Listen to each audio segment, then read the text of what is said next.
1-0 UMass Boston over Keene State after 20 minutes of play. Take a look at the stats from the opening period. We're just a couple minutes away from the start of the second, but this was a first period that was really controlled almost the whole way by the Beacons, and with that, the one Keene State power play led to the Beacons' only goal, shorthanded from Emily Hansen. Yeah, really unfortunate for the Owls. You feel like that's your one opportunity to climb back into the game. You end up giving up a goal. So, sure, they had some deep conversations there in the first period. Beacons, pretty good energy, and I always like seeing coming out of the room, part of it is after the first period you get a chance to catch your breath. Some of that energy might wear off. Some of these girls look ready to go. I mean, they were out of the room well before the Owls, looking forward to this second period. See if they can carry over some of that momentum we saw in the first period. Well, they looked ready to go when they hit the ice. It really just started that tilt right when the first period started. Beacons were in control and generating opportunities. If it wasn't for Ai Chung and goal for the Owls, this could be a 2 or 3-0 game after 20 minutes. And the Beacons need to take that and build on it and, continue to apply this for a very important weekend when we look at the fact that these teams are 4th and 5th in the standings and the fact that the Beacons have a very tough rest of their schedule coming forward. Well, yeah, in a home all weekend, right? Those are rare. Sometimes those are the ones that you really almost have to get 4 points, right? Because it's so much more difficult on the road. And you mentioned, their schedule. They've got games upcoming against Norwich in first place, Vermont in third. So, these become ever important. And it seems like you have a long runway. You look at the schedule, you think, okay, we've got about a month. It just goes so quick. Next thing you know, you've got a game or two left, and you're trying to vie for that home ice in conference play. So, again, these are the games that you really want to maximize, and I think the first period, Beacons did that. About set to go here for period number 2.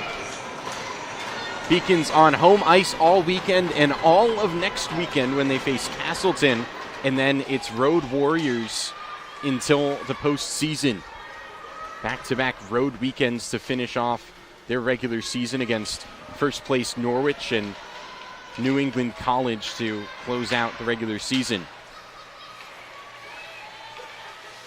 Beacons right back in control of the puck. Picking up right where they left off after the first period. Maggie Lynch into the zone. Shot. Chun saves. Into the corner. Dug out once again by Grace Lynch. Out top for Roundsville.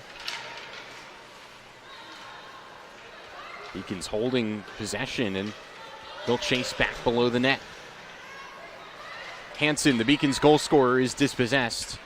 And taken right off her stick by Ellie Patrick. Morrison tripped up. Nothing coming from that. Below the net, Hansen. Couldn't find a pass. Now feeds in front. Alexander nearly tucks it home.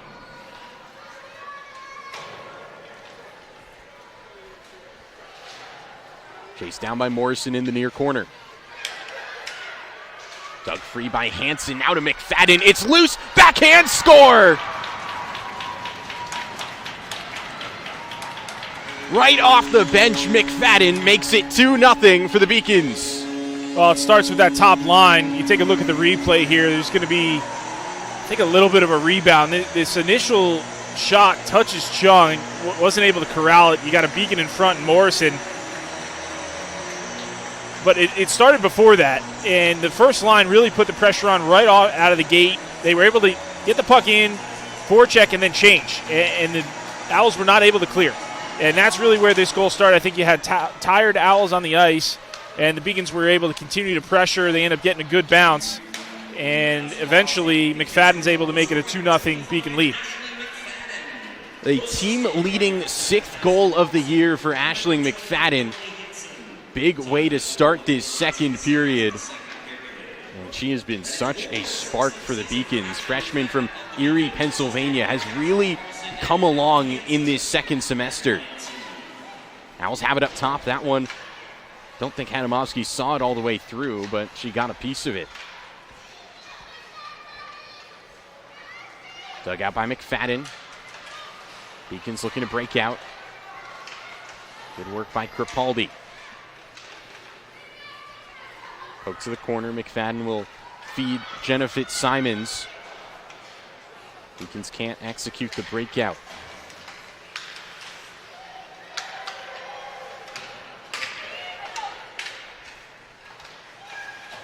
Ondrick picks off the pass. This will go down for icing.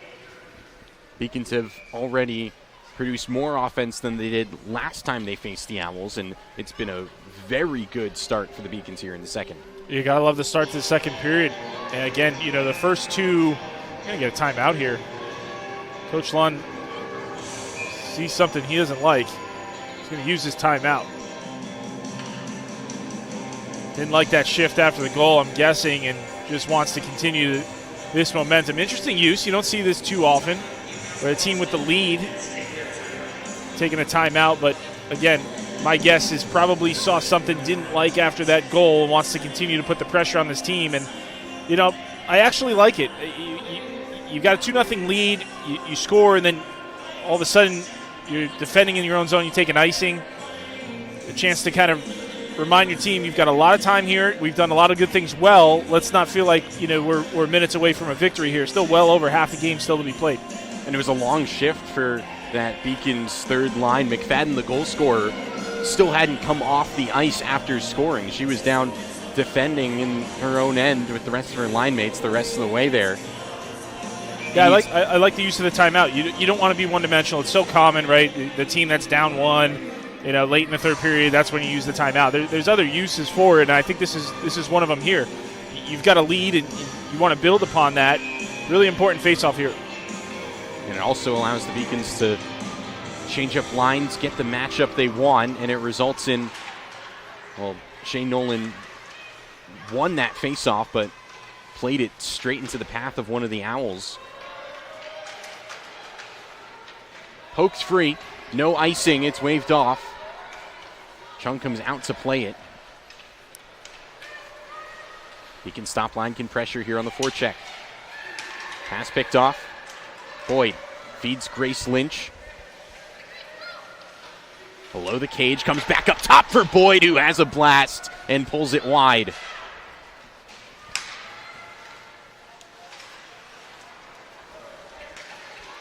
That one comes down. This will be icing against the Beacons. Lynch did not get a piece. Yeah, pretty good look there from 24. Just missed it wide.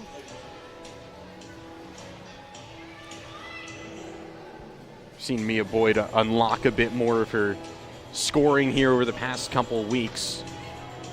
I believe it was back-to-back weekends that she scored for UMass. Her only 2 goals of the year. Logs a lot of minutes, and there's some games she's out there, it feels like every other shift.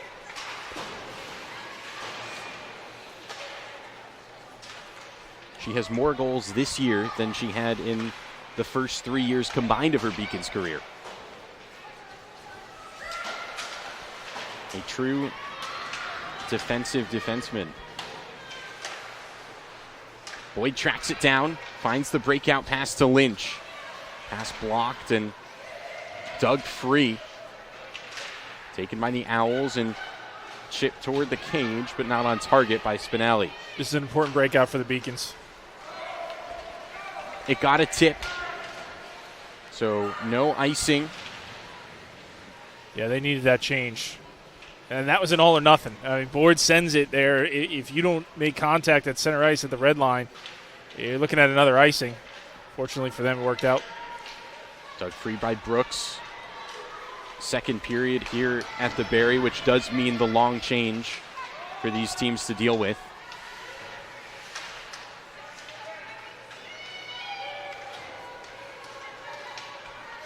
Ondrick looking for Hayes. Couldn't connect with her longtime teammate. 2 of them high school teammates, now college teammates. Good work by Crepaldi there for the Beacons. Up top for Good. Spun back around and chased down in the corner by Ondrick. Comes out to center ice, and it's a good backhand dump there by the Owls as there are a couple of Beacons pressuring there, trying to get that block and a turnover. 5 minutes off the clock here in period number 2. 2-0 UMass Boston over Keene State. The second period goal from Aisling McFadden after the first period shorthanded tally from Emily Hansen. Ondrick picks off the pass. Feed ahead to Briggs, who's been out there for a while. Waiting for the change, and now we'll get it.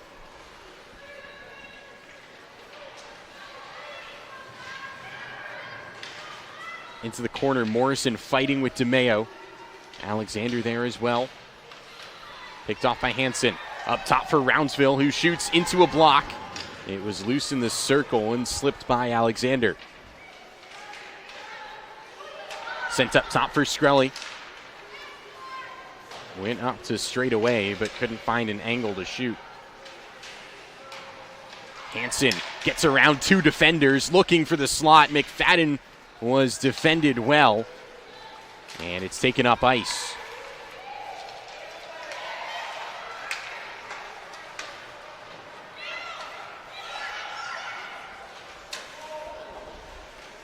Brownsville's dump-in attempt hits McFadden, but Beacon's still able to establish here in the zone.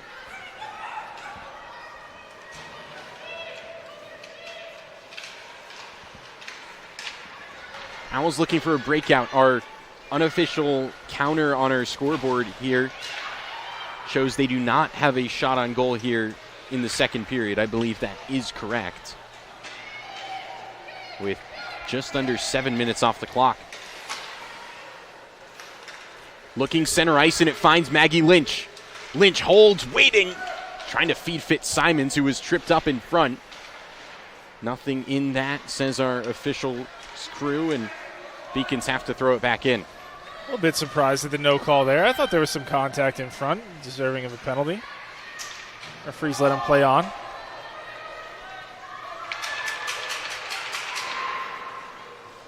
You can feel was screaming for that puck. Yeah, sorry, Mike. You can feel a little bit of the intensity here. You know, and I think both teams recognize, you know, the point of the game, right? Where if Beacons go up 3, it's going to be tough for this team.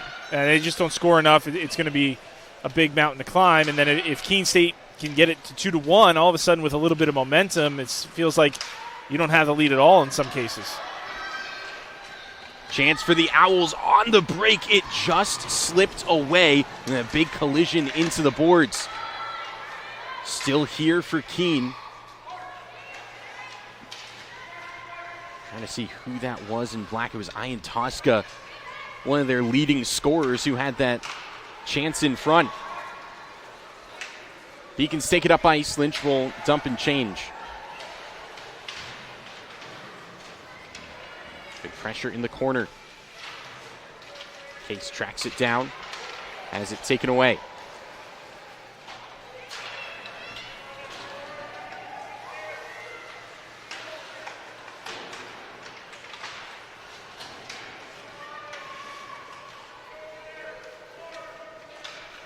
Really does feel like we're seeing the physicality ramp up here in the second period. Yeah, this is the push that the Owls are trying to make right now. Yeah, again, down 2, the shorthanding goal probably still in someone's mind, right? Giving that up when you had an opportunity on the power play yourself, and so trying to make an effort to get back into this game and get on the scoreboard.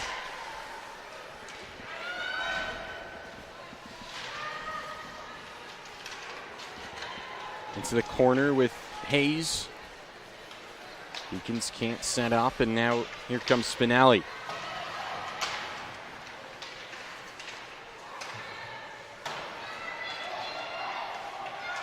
Loose in front of the bench. Owls had to be careful with that change. It's cleared down, no icing. Morrison pressuring. Beacons attempting to force this turnover. Eventually brought under control by Patrick, and now the Owls take it up. Adamovsky kicks aside from right around the red line. That will be the Owls' first shot on goal of this second period. Morrison can't poke it by Edmonds. second try she will, but so we past the midway point of this second period, it has been a lot more pressure coming from the Owls. They've got a 2-on-1. Breaking into the zone, shot save, Hadamovsky. That was Tabby Jones on this Owls top line with the look. That's a huge timely save for this Beacons team. Going to get a penalty here. Beacons get the touch up, but as all this momentum is building, now the Owls get a power play, and you can sort of start to see things shift here. Well, and I'll tell you, on that 2-on-1, it's so easy as a goaltender to cheat there. You're anticipating a pass, and so the tendency is to leave your short side open early to try and get over, right? In the anticipation, oftentimes what coaches will call cheating, you give away that short side too early, and not the case here. Hadamovsky was all over that, stayed true to her angle, was able to make that stop. Now the Owls with another power play here. You mentioned a little bit of momentum. I would expect Hadamovsky to have to come away with a couple more. Darby Roundsville in the box for tripping. Second Owls power play of the day. The first one gave all their players a -1, the shorthanded goal from Emily Hansen.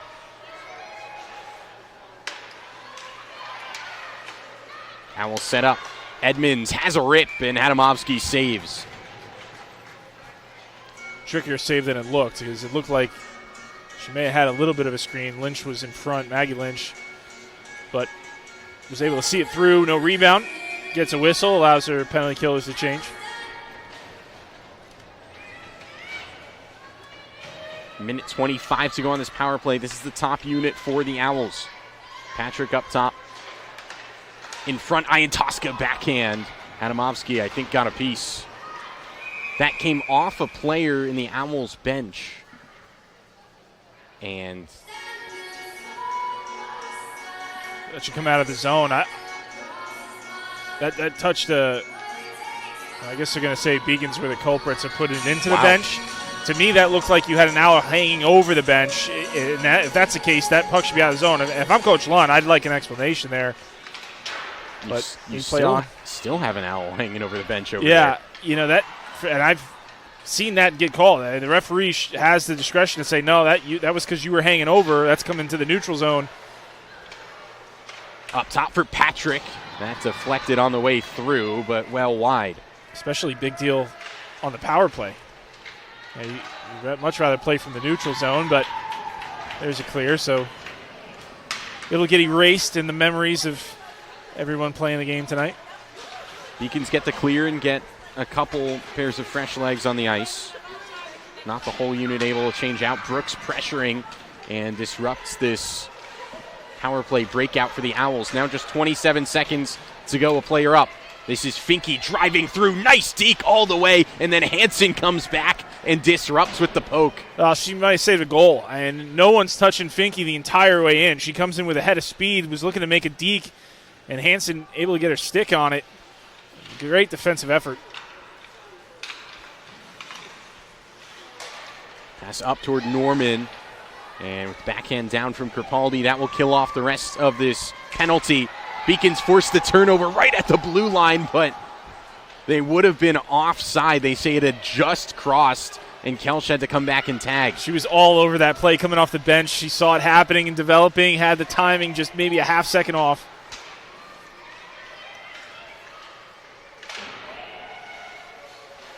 Reflects in the corner. We haven't seen an official timesheet as that one's chipped into the Owls bench.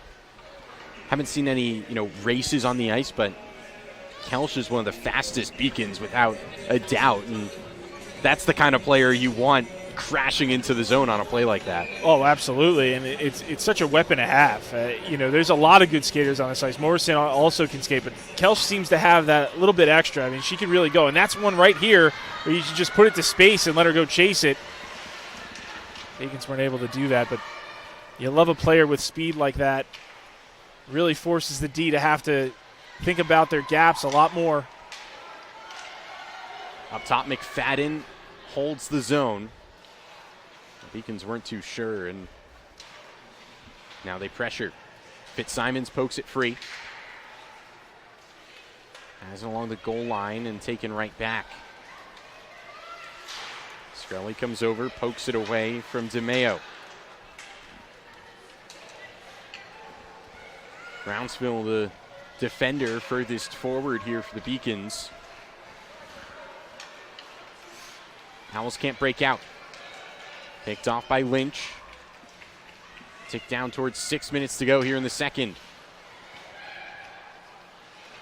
Nolan has her pass deflected. Lynch pressuring Nolan. Forces a turnover, and she's tripped up. There's a penalty upcoming against the Owls, but the Beacons can set up here in zone. Delayed penalty here against Keene. Crepaldi chases it down. Beacons have gone 6-on-5. Up top for Ondrick. Pass across, one-timer from Lynch. It's taken over to the corner with Nolan. Owls still have not gotten the touch. Nolan has it deflected, picked up by Hansen. Beacons still possessing. As the pass may be a bit too strong, and that will lead to the touch-up. And finally, the Beacons' power play will get to work. I think I saw a second penalty there in the corner. It looked like Hansen got hooked pretty good. It's very rare referees are going to whack a team twice with a delayed call, but to me, it looked like a hook. Either way, Beacons on the power play here, golden opportunity. So 5:19 left in the second. You fought off a little bit of this Owls push. Yeah, it looked like they were taking some momentum again, a timeout from Coach Lund. Now's the time where you can cash in. Late in the second period here, you go up by 3, you really like your odds. Penalty to Caroline DeMeo, first power play of the day for this Beacons club. Morrison to Scully, now back for Morrison. Pass across was deflected. McFadden was winding up for a one-timer.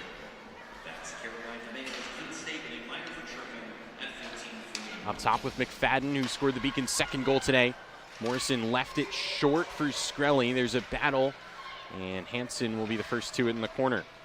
Beacons' power play this year, 11.5%. Room for improvement? Certainly. They can start here. Alexander, big circle from her, had it straight away and fanned on the shot. UMass maintains control. Skrelly to the corner with some new personnel on the ice. Pass in front, Fitzsimons shoots. Chung blockers it straight in the air, and fortunately behind the goal. Weren't many people on the ice who knew where that puck was. Morrison to Fitzsimons, one-timer, and it ramps up into the netting. Yeah, good stick. 23, McNeil was able to get in the way of that one from Lynch, but good save by Chung just earlier on Lynch, getting that blocker up. You mentioned went straight up in the air. Yeah, that typically means the goaltender's a little late on it. You know, usually with a blocker save, you try to keep it in front of you, and it goes straight up or even behind you. Late on the read, she was able to get enough of it to deflect it behind the net. 43 seconds left on the power play. Chung saves again.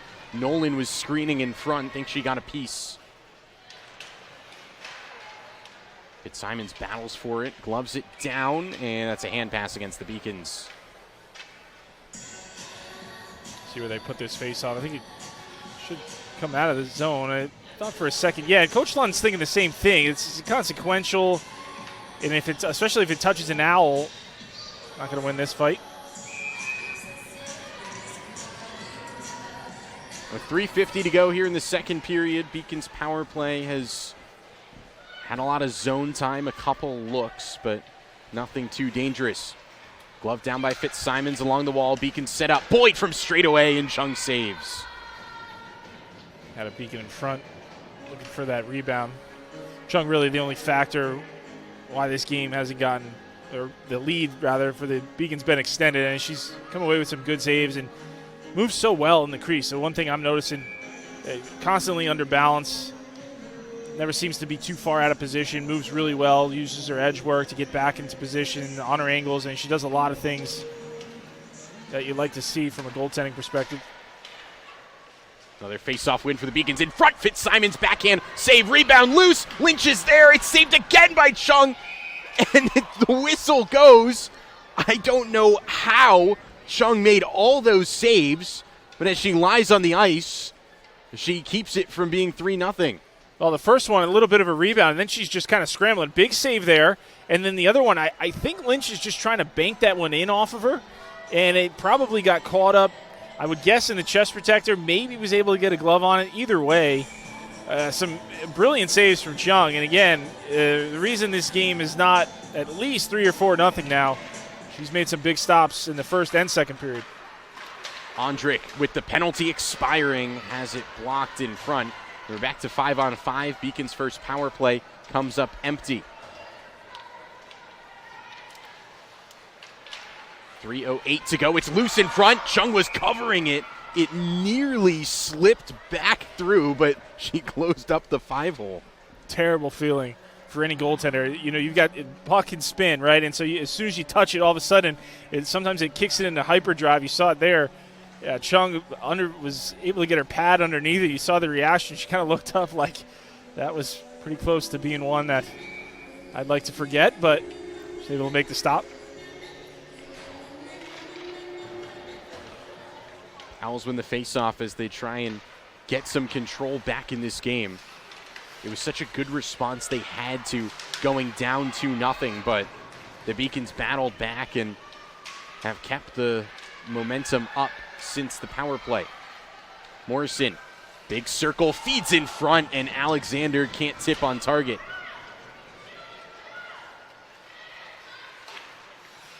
Breakout deflected. Iantoska, second bite. Gets it ahead. Ondrick battling. Hansen in there as well as it's swung down below the cage. Hansen kicks it free in the corner where it's taken off her by Jones. Stretch pass, and Iantoska has a breakaway. Big chance for Keene State. Iantoska denied by Hadamovsky.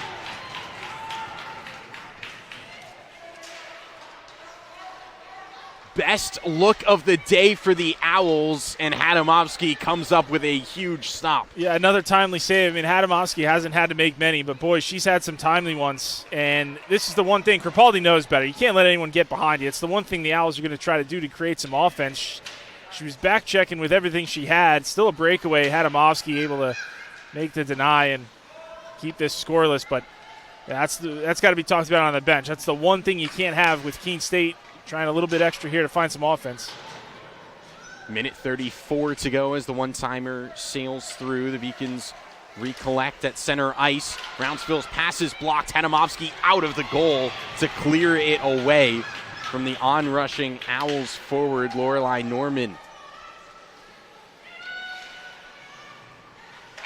Skrelly feeds in front, too strong for Kelch. That is where the Owls are going to look to do their damage. Getting those breaks, and the Beacons have to be careful. Fitzsimons pokes it toward Kelch. It deflects right to the cage where Chung kicks it away.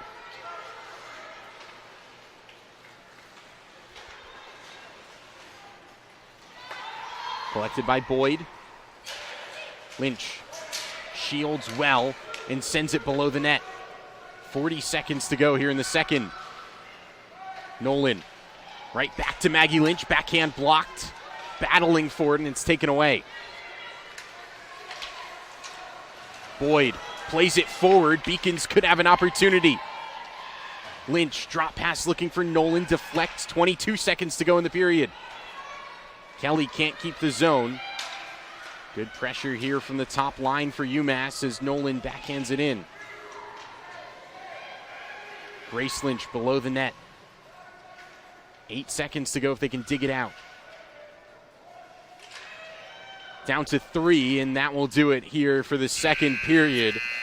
The Beacons double their advantage on Aisling McFadden's 6th goal of the year and kept that pressure up, but nearly gave it away at the end, and it was a huge save from Hadamovsky in a moment that could be massive in this game. Yeah, a little bit more of a push there from Keene State. We saw it for, I'd say, maybe a little bit over 5 minutes in that period where they looked like they were taking the game under their control, even after the Beacons, were building that quick goal early in the second period. So, for me, I still like the period for the Beacons.